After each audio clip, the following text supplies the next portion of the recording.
Zapli ste si podcast Otvorené a v dnešnom podcaste sa dozviete. No a pre koho to je? Podľa mňa pre ľudí, ktorí vnímajú to, že tá ľudskosť je pre nich dôležitá, že hľadajú, že kto sú a chcú si to zadefinovať. Nie vždy im to napríklad ide odkomunikovať, že veľakrát sa stretávam, že človek má super zámer, alebo že chce pomáhať, chce byť dobrý, ale potom to v tej realite nevypáli, že to nevie odkomunikovať a že sa tam niekedy zamotá a ide do konfliktov. Alebo že ostatní s ním manipulujú a on sa v tom nevie brániť, nevie si tam nájsť tú svoju cestu.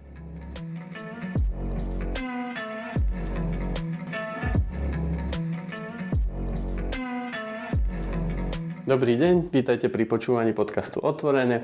Ja som Čajsi a je tu so mnou aj Domča. Čaute. Pekný deň vám prajeme, alebo možno večer, neviem, kedy nás počúvate. Dnes máme tému Večerná škola o autentickí lídri v samoriadiacom prostredí. Je to produkt otvorenej hry, takže je tu, môžeme si povedať, že product placement.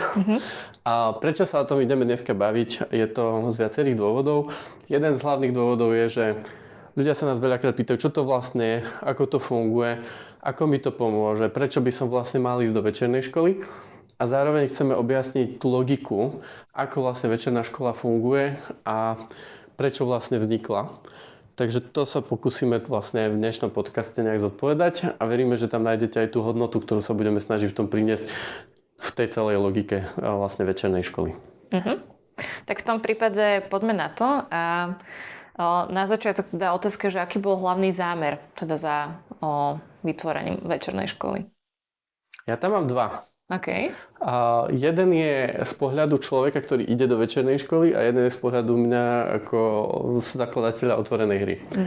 Ten prvý z pohľadu človeka, ktorý ide do večernej školy je, že podľa mňa je veľmi veľký tlak vyvíjaný na ľudí, ktorí sa stanú, že buď sa stanú lídrami, že v živote s tým nemali skúsenosť, alebo sú aj zabehnutí lídri. A vôbec vedieť sa zorientovať v tom, že kto som, čo som, aké sú moje hodnoty, keď na mňa vlastne z každej strany niečo keby tlačí, každý po mne niečo chce, tak vôbec vedieť sa v tom zorientovať, vedieť potom pracovať s tímom a vôbec stať ako líder pred tým tímom a vedieť to ustáť doslova a napríklad nezneužívať svoju moc, vytvárať bezpečné prostredie, že to bola tá logika, ako pomôcť tým, či už začínajúcim alebo zabehnutým lídrom vlastne pracovať s ľuďmi a zostať autentický, aby im bolo lepšie vo firme a zároveň tým ľuďom, ktorí sú s nimi v tíme alebo vôbec vo firme, aby aj im bolo lepšie, aby vlastne tá firma dokázala potom celkovo prosperovať. Pretože ak sme spokojní v práci, tak podávame lepší výkon, sme lojálnejší voči firme, angažovanejší, kreatívnejší, že má to veľa prínosov byť autentický a mať vôbec autentických lídrov. Takže toto je tá logika vôbec z toho pohľadu ako keby lídrov alebo začínajúcich lídrov. A tá druhá logika mňa ako spoluzakladateľa otvorenej hry je, že my sme od začiatku, keď sme otvorenú hru tvorili, tak sme vedeli, že chceme zlepšovať svet. A tá logika pre nás bola, že ak chceme zlepšovať svet, tak je to o tom, že ak ľudia budú mať dobré vzťahy, vychádzame z harvardského výskumu, ktorý trvá od druhej svetovej vojny doteraz, a prešlo cez neho 700 ľudí, že sledujú dlhodobo účinky rôznych parametrov na ľudí a z tohto výskumu vlastne vyplynulo, že keď sledovali rôzne rodiny dlhodobo, že celé ich životy a generácie ich detí a detí a detí, tak vyšlo to, že vlastne to, čo nás robí spokojnými a šťastnými v živote, sú že vzťahy postavené na dôvere a na autentickosti, že vieme si navzájom dôverovať, vieme sa o niekoho oprieť. A my keď sme nad tým rozmýšľali, že vlastne keď chceme posunúť tú spoločnosť niekam ďalej, tak ak chceme, aby sa ľudia cítili dobre, tak jediný, kto má na to akože najpriamejší vplyv, sú lídri. Že tí majú aj záujem sa rozvíjať, majú aj potrebu sa rozvíjať a zároveň dokážu to prostredie formovať. Takže ak oni budú autentickí a budú to prenášať do svojich firiem, tak sa to potom postupne preniesie do celých firiem a potom aj do spoločnosti ako takej. Ďakujem za toto objasnenie. Mne sa páči, že si nám poskytol aj vlastne ten helikoptérový pohľad na to, že vlastne aká je tá vízia, kam smerujeme, pretože ja aj ako jednotlivec sa viem s ňou veľmi dobre zžiť, alebo že ma nadchýna práve táto myšlienka. A to, ako si hovoril o tom, že je zamerané hlavne na lídrov, zároveň je to skúmaní vlastne autenticity a vlastných hraníc, tak ja som sa zamýšľala nad tým, že aj ja ako jednotlivec, že pre mňa je to dôležité a taktiež mám tlaky vlastne z rôznych strán a ja si myslím, že toto je na mieste aj pre každého jedného z nás skúmať vlastne svoju vlastnú autenticitu, poznať sa a poznať svoje hranice. Ale teda ako by si teda definoval ľudí, pre ktorých je určená večerná škola, že... Že kto je taký ten typický človek? Hej. Mňa ešte to, čo si povedal, alebo že jednotka večernej školy, ten prvý semester je vôbec nastavený, že autenticita a asertivita. A to je podľa mňa, že každý človek je lídrom svojho vlastného života. Že ak nepokračuje on do 2, 3, tak tá jednotka samostatná je vhodná podľa mňa, že pre každého človeka, pretože upratať si vo svojich hodnotách, že kto som, čo som, kam kráčam, a vôbec potom, ako toto všetko vedieť komunikovať čo najasertívnejšie a nemanipulatívne, aby som si vlastne nenarúšal vzťahy, je vlastne logika celej jednotky.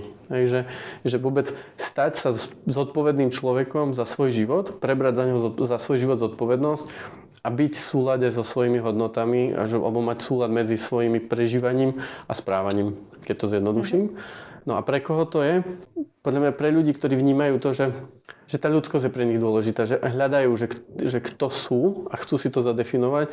Nie vždy im to napríklad ide odkomunikovať, že veľakrát sa stretávam, že človek má super zámer, alebo že chce pomáhať, chce byť dobrý, ale potom to v tej realite nevypáli, že to nevie odkomunikovať. A že sa tam niekedy zamotá a ide do konfliktov. Alebo že ostatní s ním manipulujú a on sa v tom nevie brániť, nevie si tam nájsť tú svoju cestu. Že má dobrý zámer, chce pomáhať a ostatní to zneužijú napríklad. Takže to je ako keby jedna časť. Alebo druhá časť, že si chce upratať vlastne kam ide. Že síce už vie nejak komunikovať, vie si to nejak upratať v rámci komunikácie a správania, ale sám netuší, že vlastne čo v tom živote chce robiť. To je tá jednotka, že upracujem si, že kto som, čo som, ako to so mnou vlastne funguje a potom to sa naučíme vlastne komunikovať ďalej. Už si začal vlastne hovoriť o tom, že jednotka, dvojka, trojka, tak možno poďme pomenovať toto, aby sme si vedeli vlastne predstaviť aj tú logiku za tým. Takže jednotka, to ako som hovoril, je autentický. Je to jeden semester. Je to jeden semester, je to 10 stretnutí po 3 hodinách, takže 30 hodín raz týždenne. A je to intenzívne práve preto, aby tí ľudia boli neustále v tom procese, aby to s nimi, že zžili sa s tým, že sa s nimi niečo deje. A aj na podvedomej úrovni sa to dostávalo vlastne pod kožu. A tým, že je to ešte zážitkové, tak veľa pracujeme s postojmi a od toho sa vlastne odrážame k tomu, že k zručnostiam a vedomostiam. A dvojka, ktorá naväzuje vlastne na jednotku, je vlastne tímová spolupráca, projektové myslenie, vnímanie vôbec tímu ako takého. A tá logika tam je za tým, že ak chcem pracovať v tíme, alebo ak chcem byť lídrom, tak potrebujem najprv vedieť pracovať v tíme. A potrebujem vedieť, že čo sa mi v tom tíme deje počas dynamiky, že ak ja do toho tímu vojdem a niečo tam urobím, tak to má nejaký vplyv na tých členov toho tímu. Ako mám spracovať s motiváciou v tíme. Že koho čo motivuje a ako sa vlastne s týmto celým dá pracovať. Ako vôbec pracovať s projektovou logikou. Že keď chcem niečo dosiahnuť, tak si to musím naplánovať, musím to zanalyzovať, potom nastaviť kroky a na konci to vedieť vyhodnotiť. A to neznamená, že mi projektový manažér, ale minimálne, že rozmýšľam týmto spôsobom a pozerám sa na príležitosti alebo na veci okolo mňa v tejto projektovej logike, že má to nejakú hlavu a petu.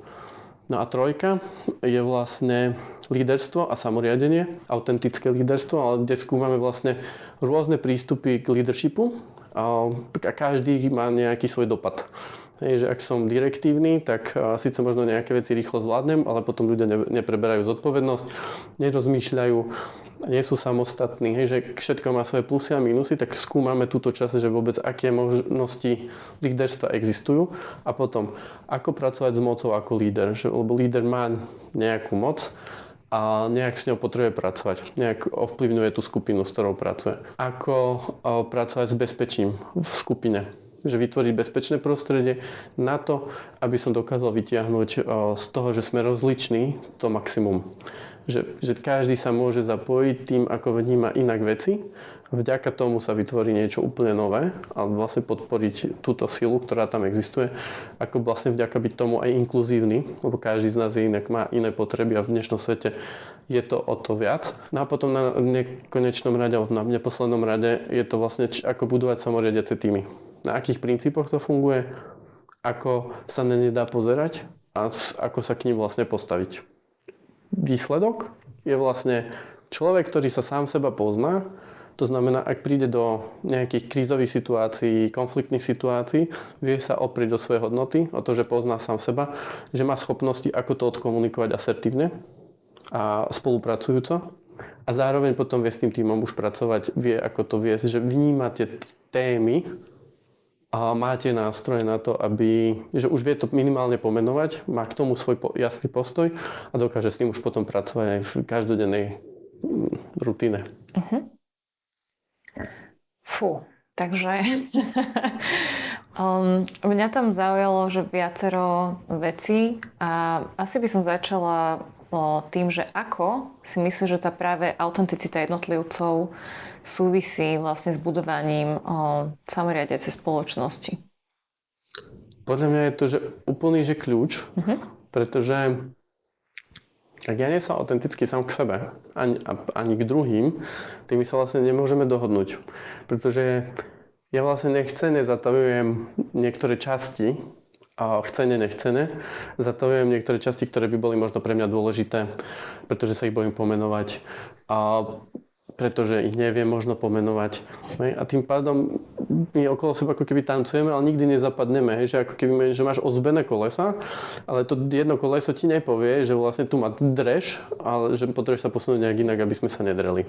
Že tá spolupráca je potom o to náročnejšia a nevieme v tom vlastne fungovať. Čiže ako keby vzniká nejaký tlak medzi osobami, možno nejaká že vyhýbavosť.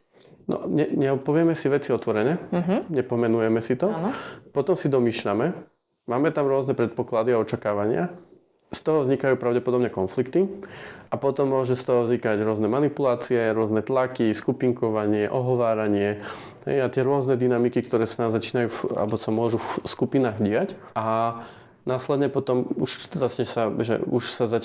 sa stať, že v nejakej firmnej kultúre nastane to, že vždy sa nájde nejaká čierna ovca, ktorá sa vždy odstrelí a na chvíľu potom je kľud vo firme a potom o pol roka zase sa musí nájsť nová čierna ovca, ktorá to rozbíja, aby sa odstrelila, aby zase na chvíľu bol kľud vo firme. Že to sú rôzne ako keby dynamiky tých firiem, ktoré takto sa potom môžu pretaviť do reality a začína to od toho, že vlastne nie sme autentickí. No a stále sa vlastne bavíme o tom, že je to jednotlivec a potom, že skupina. Tak ako vlastne súvisí to, že keď pracujeme s lídrami, ako si spomínal, že je to vlastne dôležité cez lídrov vlastne práve meniť spoločnosť, ak tomu správne rozumiem. Tak ako to súvisí, že to je stále tá jedna ovca, ktorá vlastne príde a akú má moc? A to je presne to, že my sme stále ešte naučení, že líder je vlastne ten, koho my bereme ako vzor. Ktorý nás nejakým spôsobom inšpiruje, ktorého správanie vedome alebo nevedome kopírujeme a nasledujeme. To znamená, že ak on si dovolí byť sám sebou, alebo teda byť autentický a pomenovať veci, ako to má, čo sa s ním deje a zároveň vytvárať to bezpečné prostredie, tak tí ostatní ľudia to začnú kopírovať. A začnú sa oni sami otvárať a začnú byť sami autentickí a to potom začne meniť vlastne akože začnú byť spokojnejší, pretože tie tlaky, ktoré máš, že nemôžeš niečo povedať, vlastne zmiznú. Že už nebudeš riešiť to, že čo si o mne myslí ten môj kolega alebo kolegyňa, alebo že môžem to povedať a nemusím to povedať, že tieto stresy vlastne začnú miznúť, pretože nebudú potrebné, lebo si to rovno poviete a viete sa dohodnúť. A viete byť dospelé osoby, ktoré spolupracujú na spoločnom cieli. A to je úplne že iný level fungovania. Že tie medziľudské trenice alebo neistoty, napätia začnú miznúť. Ak ľudia začnú byť autentickí a vedia si to vypovedať a rozhodnúť sa, že OK, sedíme si navzájom, chceme spolupracovať, tak poďme, hľadajme tú cestu.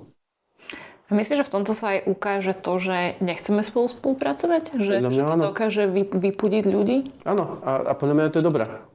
To je podľa mňa, že kľúčová vec aj pre firmy, že ideál je pre mňa, že ak ja mám firmu a mám tam ľudí ja chcem, aby tam boli ľudia, ktorí vedia, že tam chcú byť a že chcú pracovať vlastne na tejto veci a že si sedíme navzájom akože aj ľudsky. Pretože ak tam niekto nechce byť a len tam akože je kvôli niečomu, tak ono to niekde vypáli, ale že nebude to efektívne. Hej, že na čo sa on tam trápi, alebo ona, a nech ide niekam inám, kde môže byť spokojnejšia a šťastnejšia. Ako sa to môže prejavovať? Čo myslíš? To zrazu tá nespokojnosť, že o to nejako samo vypudí. Že tým, že ja si budem nejako že držať svoje hranice, tak človek to začne cítiť. No ak sa bavíme o samoriadení už a prechádzame, že zoberieme ten predpoklad, že máme viacerých ľudí autentických vo firme, ktorí sa zladili a sú v podstate že majú nejaké podobné nastavenie, ako tú firmu chcú viesť, hej? Že majú spoločnú firemnú kultúru. Tak tá firemná kultúra vlastne vypudí tých ľudí, ktorí do toho nezapadajú. Hej, že teraz to jeden z nami povedal, že keď tam nemá ten socket, tak nemám do čoho to pripojiť, hej? Že proste sa nedám pripojiť do tej firemnej kultúry, tak nezapadne.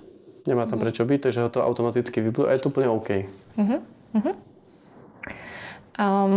Ja to vnímam aj vlastne, že presahy, že my sa to bavíme o firemnom prostredí, ale ako by si možno, že ako vlastne môže tá večerná škola prispieť k zlepšeniu vlastne aj vzťahov v tom súkromnom živote a že nie len vo firemnom? Pre mňa to je také vtipné, že súkromný a firemný. Pre mňa sú to vzťahy všeobecné. Či som v práci mám ľudí. Tam ja veľmi vnímam vlastne ten presah. Tak ako môže vlastne prispieť k zlepšeniu? Že prídem do večernej školy a naučíš sa vlastne to, čo som povedal. Hej, že vieš komunikovať, kto si a čo si a potom sa vieš dohodnúť či už s kolegami, alebo sa dohodneš s partnerom, partnerkou, s deťmi. Že ono to má dopad vlastne na celé tvoje bytie vo vzťahoch. Že ak ja poviem znieť, že sa furt opakujem, ale ten základ je tam, že ak ja viem, kam idem, čo je pre mňa to dôležité v živote, čo sú tie moje hodnoty, na ktorých to staviam a mám ich zadefinované aj v tom, že viem, čo znamenajú, že kde je tá hranica. Môžeš nám dať konkrétny príklad? Vieš cez seba? Alebo tak? Hej, rozmýšľam. Ktorú teraz vyťahnuť, lebo to je väčšinou že kontextuálne a v situácii. Že napríklad pre mňa je kľúčové hľadať win-win riešenie. Že veľakrát napríklad a v kritických situáciách, že ak niekto má že konflikt alebo so mnou, alebo že silnú emóciu voči mne, tak ja veľakrát nereagujem na tú jeho emóciu, aj keby som mohol. Pretože pre mňa vnútorne je, že ja chcem hľadať tú konštruktívnu časť v tej situácii a vybuchovanie nie je pre mňa konštruktívne. Hej, ale to je moje nastavenie, neznamená, že to tak je. Hej, že viem si predstaviť situácie, keď vybuchnutie vie byť konštruktívne, ja to mám zatiaľ takto nastavené. Hej? A tým pádom viem, že tu mám túto hranicu a hľadám, aké riešenie môžem nájsť s tým človekom, ako s tým vlastne pracovať inak. Ja som taktiež chodila do večernej školy a je to už dávnejšie, keď sme vlastne najskôr dizajnovali, že my sme boli také že pokusné králiky, ale všetko sa nejako vyvíja. A čiže ja som bola vlastne v úplne prvej, čiže to dosť dávno a napriek tomu si vlastne viem celkom živo predstaviť. A zároveň som povedala, že stále tie ako keby benefity toho sa objavujú a že niektoré veci mi dotýkajú až teraz. Že napriek tomu, že sme sa aj bavili o manipulácii, poznaní samého seba, kam idem a vlastne hodnoty, tak mám pocit, že až teraz, po vlastne niekoľkých mesiacoch, že vlastne zase sa k tomu vraciam a až teraz napríklad vnímam to, že prečo je to tak strašne dôležité. Že už vtedy benefit toho, že áno, dokážem lepšie komunikovať, zlepšujú sa mi vlastne vzťahy, viem už rozpoznávať manipuláciu alebo hľadať práve, že to win-win riešenie, že nepohádame sa, pocitovala som už vtedy a zároveň teraz mám až ten pocit, že aký je naozaj ten benefit toho, že čo vlastne vôbec znamená, že poznať samého seba a svoje hranice, pretože tie som si začala viac uvedomovať a nastavovať práve až teraz. Takže mám pocit, že som možno toho musela tak viac dozrieť a že teraz som vlastne v takom procese a teraz mi to tak začína doklikávať. A za mňa to je, že podľa mňa to nie je, že koniec, že byť autentický nie je, že cieľ, ale je to cesta. A že pre mňa je život o leveloch, že každý krát som ako keby na inom leveli A tie nástroje, ktoré sa vlastne naučil, čo učíme vo večernej škole, vlastne ja som sa ich musel najprv naučiť, tak mne neustále pomáhajú vlastne v mojom živote si tie levely prechádzať ľahšie. Že nie je to tak pre mňa náročné. Že ako keby, že keď si pozriem, že keď som išiel do prvého levelu, ktorý bol pre mňa, že hádzalo ma to kade tade, nevedel som, kde je sever, že vedieť si to upratať, že tie nástroje mi uľahčujú tú cestu. Že nie je to, že ani skrátka, že nie je to ani, že to obídem, ani sa tomu nevyhnem. Je to skôr o tom, že zrazu viem to pomenovať, že čo sa v tom leveli deje, že prečo sa vôbec cítim, ako sa cítim, že čo je toto náročné a viem si ľahšie cez tie nástroje vlastne zadefinovať to, že OK, čo je môj zámer, čo je tá moja hodnota, kde je tá moja hranica, ako ju komunikovať, že čo teraz vlastne potrebujem urobiť, čo sa v tom systéme, v tíme deje. Čo ja potrebujem, ako keby, keď som líder, takže čo teraz, aký vplyv tam mám a kde ho mám a nemám, že som, ale zároveň som oveľa receptívnejší voči spätnej väzbe, pretože to potom, že nemusím to síce na prvú vidieť, lebo to nevždy je možné, ale že keď mi niekto už dá tú spätnú väzbu alebo vidím nejakú reakciu inej osoby na to, čo robím, tak ľahšie mi príde, že už som asi prepálil. Že už vidím, že tu som mohol niečo urobiť inak, alebo že tu som napríklad zneužil svoju moc, alebo som nevytvoril bezpečné prostredie, alebo som mohol byť manipulatívnejší, ale že už mi to tam ľahšie blikne a ľahšie sa to opraví, lebo sa viem rýchlejšie vrátiť ako keby späť na tú svoju cestu. Tomu to ale napadá, že ten život predtým, že bol vlastne taký úplne iný. Ja mám tú analogiu Matrix, Morpheus, keď si vybereš červenú alebo modrú pilulku, ale nikdy už nebude ten svet rovnaký, už je zmenený proste. Tiež to tak vnímam, že ako náhle som už vlastne začala vidieť tie veci, že už vlastne na to neviem zabudnúť, ale si povedať, že to tam nie je a ok, môžem prehliadnúť to, že ma niekto manipuluje, ale už to proste vidím. Možno si to nemusím aj hneď niekedy uvedomiť, lebo tiež, že tú situáciu vyhodnotiť vlastne práve teraz, že čo sa deje, je veľmi náročné, ale teda minimálne aspoň spätne. Pre mňa tam je tá kľúčová vec, že ja nemôžem už povedať, že to nie je moja zodpovednosť, pretože viem, že je. A to je možno výhoda a nevýhoda večernej školy. Že človek zistí, že on môže ovplyvňovať svoj život, samozrejme do nejakej miery, ale že má tú veľkú zodpovednosť za ten svoj život, aj tú moc. A zároveň v tých niektorých situáciách by bolo tak ľahšie povedať, že niekto iný je za to zodpovedný. Ale mne to už sa to nedá, lebo proste už tú vedomosť mám, aj tú skúsenosť. A to je niekedy frustrujúce, že nedá sa vyhovoriť. Takže áno, to je niekedy nevýhoda večernej školy, takže ak sa chcete niekedy vyhovárať na niekoho iného, nechoďte do večernej školy. A to je tým pádom asi všetko. Ak budete mať nejaké otázky, radi vám ich zodpovieme. Napíšte nám do otvorenej hry www.otvorenahra.sk. Sú tam kontaktné formuláry, telefonát. Ľudia zavolajte, večerná škola sa bude čoskoro zase otvárať. Zároveň pod tento podcast vám dáme linky ešte na jednotlivé podčasti večernej školy, kde vlastne v podcaste sme natáčali, alebo naši lektori, ktorí vedú večernú školu, natáčali k jednotlivým častiam, ako keby úryvky toho, čo sa v tej večernej škole deje. Alebo že výňatok nejakých tém, o ktorých sme sa hlbšie rozprávali. Môže vám to zase pomôcť navnímať aj lektorov a zároveň navnímať aj tie témy, ktoré sa tam riešia.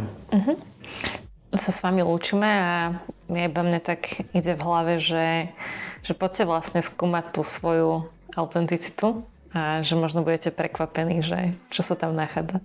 Majte krásny večer, alebo deň, alebo čo máte. Čaute. Ahojte.